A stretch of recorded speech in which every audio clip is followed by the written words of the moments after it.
मुस्कान और मदद, ये दो ऐसे इत्र हैं जिन्हें आप जितना छिड़केंगे उतना आप स्वयं सुगंधित होंगे। हमारे ग्रंथों में भी कहा गया है, सेवा परमो धर्मा, यानी सेवा ही सबसे बड़ा धर्म है। नमस्कार, आप देख रहे हैं द पत्रकार बाबू में सेवादार, और मैं आपके साथ हिमांक चंद, और कैमरे के पीछे जो हैं वो है सफल सोनी। आज के हमारे शो सेवादार में वो ऑर्गेनाइजेशन है जिसने गरीबों को मुफ्त खाना बांटने की मुहिम शुरू करी थी। ये मुहिम इतनी सफल कारगर हुई कि न केवल उत्तर प्रदेश में या देश में बल्कि पूरे विश्व में ये मुहिम शुरू हुई और ये मुहिम लगातार कारगर सफल हो रही है।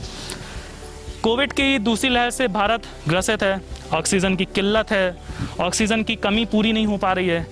तो ऑक्सीजन की कमी को पूरे करने के लिए इस ऑर्गेनाइजेशन ने ऑक्सीजन कंसंट्रेटर ही खरीद लिए, जिससे कि जो गरीब लोग ऑक्सीजन की किल्लत की वजह से डेथ हो रही है, कम से कम उनकी डेथ को रोका जा सके, उनकी मृत्यु को रोका जा सके।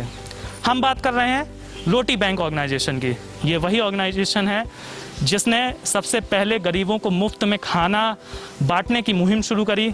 इसके बाद में लोग इस मुहिम से बड़े भाए, जिसके बाद अलग अलग नामों से देश में नहीं बल्कि विदेशों में भी इसकी मुहिम लगातार चल रही है।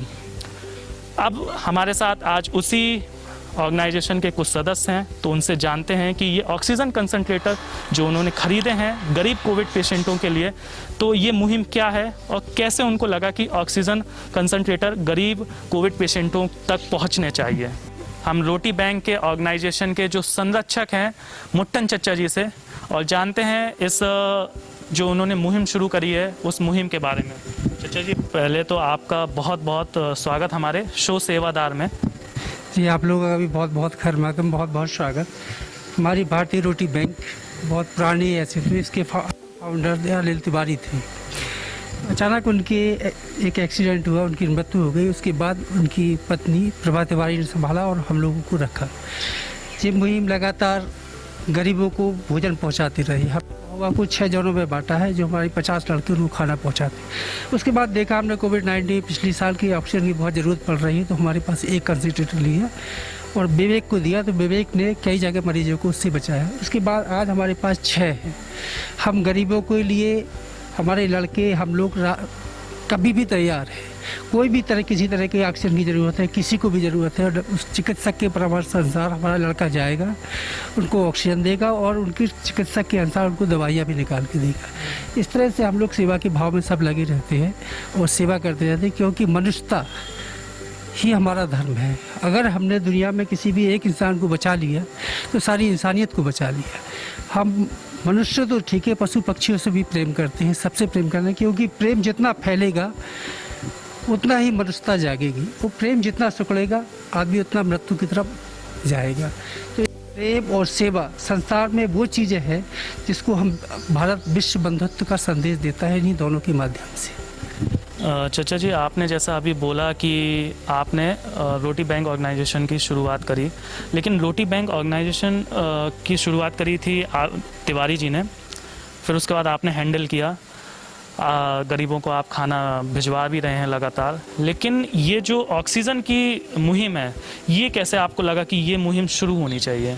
जैसे कि हम अखबारों और मीडिया में पढ़ रहे थे कि ऑक्सीजन की भारत में कमी हो रही है और डेथ रेट ज़्यादा बढ़ रहा है, तो हम लोगों ने जितना था सब लड़कों से इकट्ठा करके पहले एक कंसंट्रेटर खरीदा और विवेक के हवाले किया कि देखो कि गरीब जिन तक नहीं पहुंचा, चिकित्सा नहीं पहुंच रही, तो डॉक्टर से लेके उसको सलाह उस तक पहुंचा।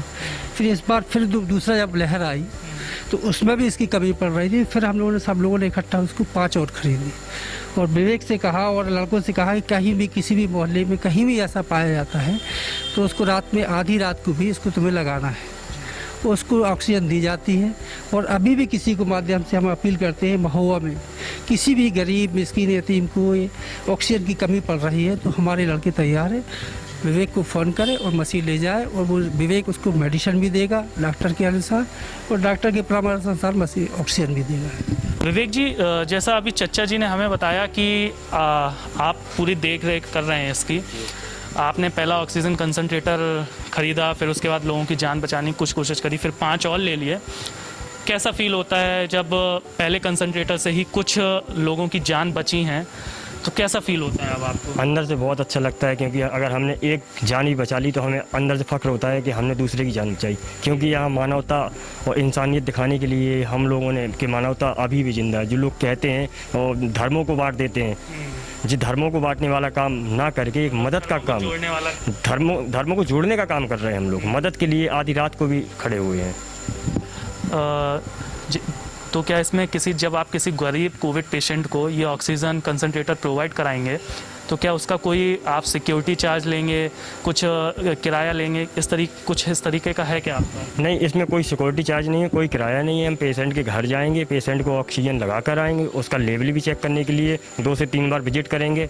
और जब तक ठीक नहीं हो जाता है, जब तक डॉक्टर उसे कंप्लीट प्योरिटी बोलते हैं कि आप बिल्कुल ठीक हैं, जब तक हम ऑक्सीजन कंसंट्रेटर उन्हें दिए ही रहेंगे। अब अगर आगे तीसरी लहर का भी डर सता रहा है, देखने में आ रहा है कि देहरादून में भी 5000 कोविड बच्चे निकले हैं, कोविड पॉजिटिव निकले हैं, तो क्या अगर ज़रूरत पड़ी तो और भी ये ऑक्सीजन कंसंट्रेटर आप लोग खरीदेंगे? हमारी टीम पूरी तरह से तैयार है। जैसे भी हम लोगों को ज़रूरत पड़ेगी, हम लोग सब लोग अपना जो हो सकेगा वो करने के लिए तैयार है। तो ये थे हमारे साथ रोटी बैंक ऑर्गेनाइजेशन के जो संचालक हैं मुट्टन चच्चा जी, साथ में विवेक चौरसिया जी भी थे, जिन्होंने बताया कि उनका सबसे बड़ा मकसद है मनुष्यता को बचाना। मनुष्यता ही सबसे बड़ा ये धर्म है। ऐसे कोविड के टाइम पे अगर वो लोग नहीं आएंगे तो फिर कौन आएगा, क्योंकि अपने ही हैं जो आज मौत के घाट तक जा रहे हैं कोविड की वजह से। हम उम्मीद करते हैं इसी तरीके के और भी लोग आगे आएंगे और अपने ही लोगों को बचाने की कोशिश करेंगे, क्योंकि मैंने शुरू में भी यही कहा था कि मुस्कान और मदद अगर हम किसी की करते हैं तो वो एक ऐसे इत्र हैं जो सबसे ज़्यादा हम स्वयं सुगंधित होते हैं। तो हम उम्मीद करते हैं कि और भी लोग ऐसे ही जुड़ेंगे रोटी बैंक ऑर्गेनाइजेशन से, जिससे कि और भी लोग जुड़ें ताकि और भी ऑक्सीजन कंसंट्रेटर आएँ, लोगों की जान बच सके।